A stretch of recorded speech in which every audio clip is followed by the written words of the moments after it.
Hi అండి. నమస్తే. నేను మీ Raji. Welcome back to Raji cooks.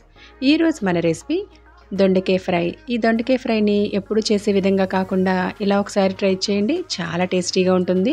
ఉత్తి అన్నంలో దొండకాయ ఫ్రై అస్సలు కలవదు కదండి. ఇలా చేసుకుంటే చక్కగా కలుస్తుంది. ఎంతో టేస్టీగా ఉంటుంది. మరి ఎంతో సింపుల్గా చేసుకునే ఈ రెసిపీని ఒక్కసారి మీరు కూడా చూసేయండి. ముందుగా దొండకాయలని శుభ్రంగా వాష్ చేసుకొని అటు ఇటు తుడుములు తీసేసుకొని ఒక్కొక్క దొండకాయని 6 ముక్కలుగా కట్ చేసుకోవాలి. ఇలా పొడుగ్గా అన్నమాట. మీరు ఇలా వద్దనుకుంటే చిన్న చిన్న ముక్కలుగా కానీ చక్రాలుగా కానీ కట్ చేసుకోవచ్చు. నేను ఇక్కడ ఇలా కట్ చేస్తున్నాను. మనం దొండకాయలు ఎంచుకునేటప్పుడే గట్టిగా ఉండే దొండకాయలు అయితే లేతగా ఉంటాయి. ఎప్పుడైనా మార్కెట్కి వెళ్ళి దొండకాయలు తెచ్చుకుంటే అన్నీ ముగ్గిపోయి ఉంటాయండి. చాలా వరకు సగానికి సగం. అలా ఉండకూడదు అనుకుంటే ఇలా నొక్కు చూసినప్పుడు గట్టిగా ఉండాలి. అప్పుడు మనకి లోపలవి లేతగా ఉంటాయి, వేస్ట్ అవ్వకుండా ఉంటాయి. ఇలా మొత్తం అన్ని దొండకాయలు కట్ చేసుకున్నాక ఇప్పుడు స్టవ్ ఆన్ చేసుకొని కళాయి పెట్టుకొని దీంట్లోకి ముందుగా చాప్ చేసుకున్న కొద్దిగా ఎండు కొబ్బరిని యాడ్ చేసుకోండి. అలాగే ఒక 4 నుండి 5 వెల్లుల్లి రేకులను పొట్టు తీసి వేసుకోండి.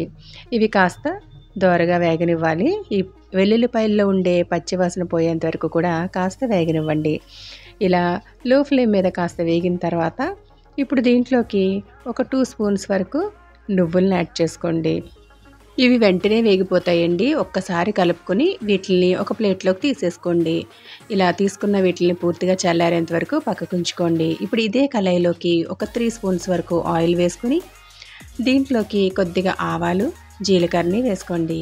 ఆవాలు చిటపటలాడేంత వరకు వేగనివ్వండి. అలాగే దీంట్లోకి ఒక 2 ఎండుమిర్చిని తుంచి వేసుకోండి. అలాగే కొద్దిగా కరివేపాకును కూడా యాడ్ చేసుకుని ముందుగా కట్ చేసి పెట్టుకున్న ఈ దొండకాయలను కూడా ఇందులో యాడ్ చేసుకోండి. వీటిని ఒకసారి బాగా కలుపుకోవాలి.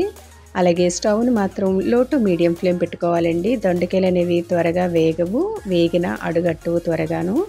సో అదో బెనిఫిట్ మనకి. ఇందులోకి ఒక 1/2 స్పూన్ వరకు పసుపు వేసుకొని ఒకసారి బాగా కలిపి మూత పెట్టి ఈ దొండకాయలు వేగేంత వరకు వేయించుకోండి. ఈలోగా నాకు ఇక్కడ ఈ మసాలా అన్నది పూర్తిగా చల్లారింది. మిక్సీ ఆడుకుందాం. మధ్య మధ్యలో దొండకాయలు వేగినాయో లేదో చెక్ చేసుకుంటూ అడుగట్టకుండా కలుపుకుంటూ ఉండాలి. ఇలా మనం మిక్సీ కోర్సుగా ఆడుకుంటే సరిపోతుందండి. దీన్ని పక్కకు పెట్టుకొని ఇప్పుడు దొండకాయలు వేగినాయో లేదో ఒకసారి చెక్ చేసుకుందాం. ఇలా గరిటతో నొక్కి పెట్టాలండి. ఫోర్స్గా కాదు, లైట్గా నొక్కి పెట్టగానే అది విరగాలి. అప్పుడే అవి కరెక్ట్గా కుక్ అయినట్లు. ముందుగా గ్రైండ్ చేసుకున్న ఈ పౌడర్ని ఇందులో యాడ్ చేసుకుని ఈ మసాలా అంతా ఈ దొండకాయలకి పట్టేంత వరకు ఒకసారి బాగా కలుపుకోవాలి. మనకి ఇక్కడ దొండకాయలు వేగిపోయినాయి కాబట్టి ఇప్పుడు దీంట్లోకి రుచికి సరిపడేంత సాల్ట్ని, మీ కారానికి తగినంత కారాన్ని యాడ్ చేసుకుని మరొకసారి బాగా కలుపుకోండి.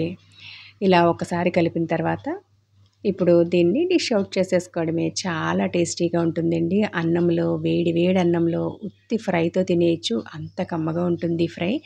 మీరు ఒకసారి ట్రై చేయండి. మీకు కూడా తప్పకుండా నచ్చుతుంది.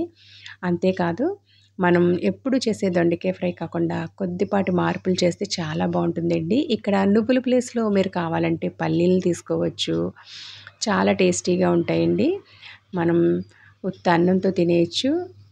మరి మీకు ఈ రెసిపీ నచ్చిందా ఫ్రెండ్స్? నచ్చితే కనుక నా ఛానల్ని లైక్ చేయండి. అలాగే మీ ఫ్రెండ్స్కి, రిలేటివ్స్కి షేర్ చేయండి. మరిన్ని సింపుల్ అండ్ టేస్టీ రెసిపీస్ కోసం రాజీ కుక్స్ని సబ్స్క్రైబ్ చేసుకోవడం మాత్రం మర్చిపోకండి. అలాగే పక్కనే ఉన్న బెల్ ఐకాన్ని కూడా క్లిక్ చేయండి. Thanks for watching.